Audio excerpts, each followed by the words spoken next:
Washington, D.C. A hotel room, 3 floors up, curtains drawn. A camera the couple cannot see is already running. He is 72 years old. Silver hair, a diplomat's posture, a voice trained by 4 decades of committee rooms. She is 71, sharper, faster, the one who does the arithmetic in her head while he does the talking.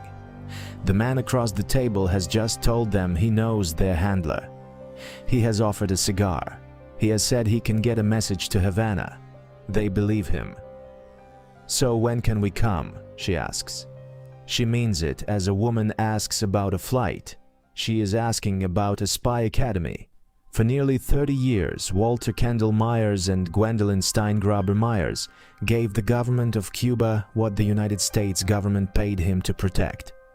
Not for money, they took almost none, beyond the odd piece of equipment Havana reimbursed. Not under threat, no one forced them. They did it because they believed, and because for 3 decades nobody thought to look twice at the quiet, sailing dinner party couple from the State Department, the ones neighbors would later describe, without irony, as Santa Claus and the Easter Bunny. This is the story of Agent 202 and Agent E634. The great-grandson of the telephone. Walter Kendall Myers was born into an American aristocracy most people don't know exists. His great-grandfather was Alexander Graham Bell. His grandfather ran the National Geographic Society. His father was a physician. Nobody in that family tree was supposed to end up a Cuban intelligence asset. He interrupted a history degree at Brown to join the army in 1958. The army sent him to language school in Monterey, then to West Germany, where he spent 4 years as a Czech interpreter for the Army Security Agency, the Army's signal intelligence branch. He learned Morse code there. He learned how a government listens to another government without either side saying a word out loud. It was training the US Army gave him for the Cold War. He would spend the back half of his life running it in reverse. He finished his history degree at Brown in 1963, took a master's in 1966, then a doctorate from Johns Hopkins School of Advanced International Studies in 1972. From 1971 to 1977, he taught Western European Studies at Johns Hopkins itself, a professorship that overlapped for a stretch. With contract work he'd already begun picking up at the State Department's Foreign Service Institute, training the next generation of American diplomats in the politics of the continent he specialized in. Gwendolyn's road in was different. No Ivy League, no famous surname. Born Gwendolyn Treblecock, she had already been married once and worked in Washington as an aide to Senator James Abourezk of South Dakota, a legislator known for outspoken sympathy toward causes the American foreign policy establishment treated with suspicion. When Myers took a sabbatical from his teaching post and moved to South Dakota in the late 1970s, the two met, and something in his politics and hers lined up perfectly. Both would later tell investigators nearly the same thing, in nearly the same words. They didn't do this for money. They did it because they had come independently to believe the Cuban Revolution deserved defending, and that the United States was the threat to it, not the other way around. A Cuban official, a diary, and a decision.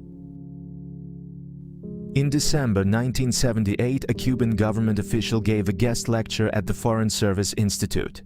Afterward, he invited Kendall Myers to see the country for himself. Myers accepted and spent 2 weeks touring Cuba. He kept a diary of the trip. In it, he wrote that he could see nothing of value that had been lost by the revolution, and that he admired what he called the disinterested, courageous conduct of the people carrying it out. Federal investigators would later recover that diary and read it back to him in court 3 decades on as the first documented sentence of a betrayal. The lecturer was not simply an academic. He was an officer of the Cuban intelligence service, and the invitation had been the opening move of a recruitment. Roughly 6 months later in South Dakota, a different Cuban official, this one from Cuba's mission to the United Nations, came to see the Myerses in person. Kendall and Gwendolyn agreed that day to become clandestine agents of the Cuban government. It was 1979, Jimmy Carter was president. The Berlin Wall still had 10 years to stand. Havana gave them their instructions immediately. Get back to Washington and get Kendall Myers a job with Access. He returned to the Foreign Service Institute. He applied to the CIA in 1981 and was turned down, the one clean failure in an otherwise successful 30-year run. He married Gwendolyn the following year in May 1982, and the two of them settled into the unremarkable rhythm of a Washington diplomatic-adjacent household. Dinner parties, a row house, eventually a sailboat. Gwendolyn found work of her own, first as an administrative analyst, later a special assistant at a local bank. She was never granted a security clearance. She didn't need one. Her job from the beginning was to be the courier, the second set of hands, and, when it mattered, the one calm enough to keep her husband from panicking. Agent 202, Agent E634. Havana's instructions were patient. Get inside the building. Wait. In 1985, Kendall Myers was granted a top-secret clearance. In 1988, he began doing double duty, his Foreign Service Institute post by day, quiet work for State's Bureau of Intelligence and Research, INR, on the side. By 1999, his clearance had been upgraded again to top-secret/sensitive compartmented information, the highest tier the State Department issues. From July 2001 until his retirement in October 2007, he sat inside INR full-time as the senior intelligence analyst covering Europe. With daily access to classified reporting streams most of his colleagues never saw.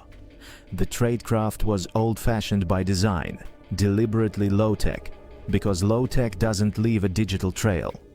Havana communicated by shortwave radio. Broadcasting encrypted number groups, the Myerses would copy down and decode with the program the Cuban service had supplied. Kendall's army training meant he could receive it in Morse code, which the FBI would later note was itself a clue. Almost nobody outside a military signals background could do that. For the physical handoffs, Gwendolyn preferred grocery stores. She would swap an identical shopping cart with a Cuban contact between the aisles. Cash, film, documents, moving hand to hand in a Safeway parking lot instead of a dead drop in a park. She told investigators later almost wistfully that it had been an easy method until the stores put in cameras, and she had to give it up. They traveled to meet their handlers across the hemisphere, Mexico, Argentina, Brazil, Ecuador, Trinidad and Tobago, and to Cuba itself more than once, always under false names. In 1995, on one of those trips, they spent an evening in a private meeting with Fidel Castro. Kendall Myers would later tell an undercover agent he found the experience simply wonderful. 2 shortwave messages, intercepted 3 weeks apart in late 1996, show how granular the relationship with Havana had become. One instructed a handler to scope out the area around a new apartment the Myerses were about to move into. Another told the handler to ask after a tumor on the shoulder of Agent E634, Gwendolyn's Cuban code name. FBI investigators later matched it to her real medical file. She'd had a tumor removed from her shoulder 2 days after Christmas that same year. Havana wasn't just receiving secrets, it was checking in on their health. By the time Kendall Myers retired in October 2007, prosecutors say he had reviewed more than 200 intelligence reports on Cuba in his final year alone, reports he had no professional reason to be reading, on a country his own agency now believes he'd effectively been working for since Carter was in the White House. As shortwave gave way to the internet, the couple adapted. Coded emails sent from public internet cafes under a false name, the same betrayal running on newer wires. There is a second Cuban agent woven into this story, and her name is Ana Belén Montes, a senior Defense Intelligence Agency analyst arrested in 2001, years before the Myerses, for spying for Havana from an apartment on Macomb Street Northwest in the same stretch of Washington, where Kendall and Gwendolyn had themselves lived when their own espionage began. Montes tuned a shortwave radio to 7,887 kHz to catch Havana's number station. A woman's voice repeating "Atención, atención," then reading out 155-digit number groups for a decryption program to unscramble. It is the same tradecraft, the same frequency of paranoia, run out of the same neighborhood by two separate Cuban assets who, as far as the public record shows, never knew about each other. Montes's arrest did not immediately expose the Myerses. It did something quieter and, in hindsight, more consequential. It told American counterintelligence that Havana's network inside Washington ran deeper than one analyst, and it set off the years-long hunt that would eventually circle back to a retired FSI instructor and his wife. The cigar and the sting. By 2009, the Myerses hadn't heard from their Cuban handlers in some time, a gap the FBI would later exploit. On April 15th, Kendall Myers' 72nd birthday, an FBI operative approached him on a Washington street, handed him a cigar, and said he had a message from his old Cuban contact. It was a lie. It worked anyway. Over the following weeks, the Myerses met the undercover operative 3 times in Washington hotel rooms, believing every meeting brought them closer to Havana. Each session was filmed. On tape, Gwendolyn floated the idea of her husband teaching at a Cuban intelligence academy. "So when can we come?" The same line the cold open of this episode has already shown you, now revealed for what it was. Two people so certain of their own security that they auditioned for a new assignment on camera, for a stranger they'd known for 2 weeks. They were arrested June 4, 2009 at a Washington hotel, preparing at the time for a 10-day sailing rally on Chesapeake Bay aboard the 37-foot sloop they'd bought for roughly $350,000 after a visit to the builder's factory in Sweden. Court filings later described a couple who had openly discussed retiring to Cuba by boat rather than by any legal channel. No forged papers required, Kendall told the undercover agent, "We're sailing there." While Gwendolyn added that a boat solved the problem of housing too. Nobody would have to put them up, she said, because they'd already have their own place to live. A neighbor at their yacht club put it more bluntly to a reporter. Arresting the Myerses, she said, felt like arresting Santa Claus and the Easter Bunny. Held without bail, their attorneys asked the court to release them to home confinement with electronic monitoring, offering their Northwest Washington apartment, the sailboat, and $250,000 as bond, with Gwendolyn's son from prior relationship, Brad Treblecock, promising round-the-clock supervision. Prosecutors pointed to the boat itself and the charts of Cuban waters found aboard it as exactly the evidence of flight risk that made release unthinkable. The judge weighed it, said he would consider a compromise, and ultimately kept them in custody. The charts stayed in evidence. The reckoning. The indictment ran to conspiracy to commit espionage, acting as illegal agents of a foreign government, and wire fraud. Kendall Myers had drawn a federal salary for years while secretly working for a hostile intelligence service. Facing up to 35 years, he pleaded guilty that November to conspiracy and 2 wire fraud counts, and agreed to forfeit $1.7 million, essentially every dollar of federal pay he'd ever banked. Gwendolyn pleaded guilty to a single lesser conspiracy charge. The deal was deliberately lopsided, and both sides said so openly. Kendall took the harsher sentence specifically to buy his wife a lighter one. In July 2010, Judge Reggie Walton sentenced him to life without parole. Gwendolyn received 81 months, a little under 7 years, with credit for the 14 months she'd already spent in custody. "If you believed in the revolution," Walton told them from the bench, "you should have defected." Prosecutor Michael Harvey was blunter still, calling Kendall Myers a traitor who had betrayed both his State Department colleagues and his country. Kendall Myers used his own moment at the microphone to say, almost word for word, what he'd already written in that 1978 diary. "We did not act out of anger toward the United States or from any thought of anti-Americanism. Our overriding objective was to help the Cuban people defend their revolution. 31 years separated the private version of that sentence from the public one. Neither ever changed. Neither Myers ever fully agreed with that framing. At sentencing, Kendall told the court their goal had never been anger at America, only in his words, to help the Cuban people defend their revolution. Former CIA counterintelligence chief James Olsen later called the damage he'd done devastating, precisely because Myers had never once looked like a spy. He took almost no money. He kept no dead drop kit in a safe. An ideological agent, Olsen said, is the hardest kind to catch, because there's no paper trail of unexplained wealth to follow, only a diary entry from 1978, waiting 3 decades to be read back in a federal courtroom. Then Secretary of State Hillary Clinton ordered a full damage assessment the week of the arrests, run jointly with the intelligence community, to establish exactly what a State Department analyst with daily access to European and Cuba-related reporting could have handed Havana over 3 decades. An assessment made harder by what came out during the couple's own debriefing. Both Myerses sat through hundreds of hours of interviews with investigators from multiple federal agencies after their plea. The FBI's own conclusion was that Kendall Myers had still held some of it back.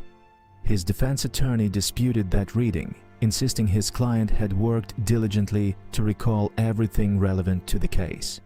30 years is a long time to remember accurately in either direction. What happened to Gwendolyn Myers after her sentence is, at this point, genuinely unclear in the public record. Some accounts state she was released from custody in 2015, having served her time. Others report, including some citing the FBI directly, that she died that same year. The two claims cannot both be literal, and this episode will not pretend otherwise. The record as it stands is contested, and Tradecraft would rather flag that honestly than manufacture a tidy ending. What is confirmed is that Kendall Myers outlived his wife's fate, whatever it was, by more than a decade, dying of cancer in the Springfield, Missouri Federal Medical Prison on March 12, 2026 at 88. His daughter Amanda Myers-Klein confirmed the cause to reporters. The death went almost entirely unreported for nearly 2 months, until the New York Times finally ran the obituary of a man most of the country, and by then most of his own former colleagues, had already forgotten. The Myers case did not stand alone. It sits alongside Ana Montes and a wider network of Cuban intelligence penetrations of American institutions the FBI has since described as running well above its weight class.